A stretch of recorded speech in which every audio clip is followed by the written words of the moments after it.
Bonjour à tous, c'est Sec de GL Racing, j'espère que vous allez bien.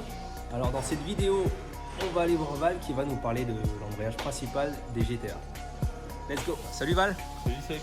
Alors, qu'est-ce que tu peux nous dire sur l'embrayage principal d'une GTR? Là je peux vous montrer un panier d'embrayage qui est en train de casser. Et pour que vous puissiez comprendre aussi pourquoi ça casse et qu'est-ce qu'on fait nous pour pallier à ce problème là.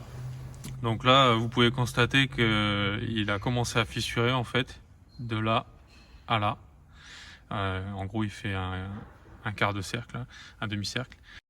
D'origine donc la soudure elle est faite au laser sur deux parties bien distinctes et puis en fait ça casse au niveau de la soudure tout simplement. Et nous on remplace des paniers par des paniers taillés dans la masse où du coup on a plus ce problème de soudure qui peut casser et voilà, donc ça fait déjà un problème au moins de résolu sur cette panne là.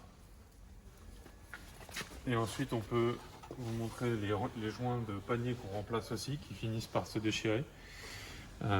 Dû à la qualité du joint je pense, parce qu'on a certains modèles qui ne cassent pas et d'autres qui finissent par se désolidariser en fait de la partie métallique et d'autres qui finissent aussi par se déchirer tout simplement suivant l'utilisation de la voiture, parce qu'on rappelle que c'est une 4 roues motrices et que c'est pas fait pour faire du drift.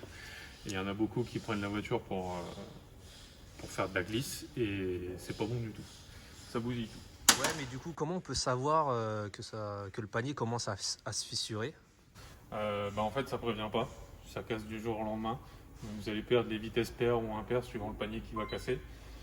Et puis du coup pour éviter ce problème là, que vous soyez en panne sur la route, autant les remplacer quand on tourne la boîte pour faire un gros upgrade pour être tranquille et puis voilà quoi. Voilà un panier complètement cassé, donc il s'est fissuré comme sur le premier que je vous ai montré, et puis à la fin il finit par péter et vous perdez les vitesses.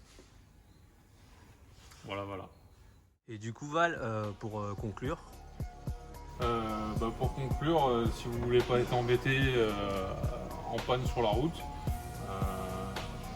ou avant que ça casse justement, vous venez à l'atelier, on vous fait un remplacement de panier, de joint, une petite modif pour pas tomber en panne, et puis comme ça vous êtes tranquille sur la route. ok, cool, merci pour les infos.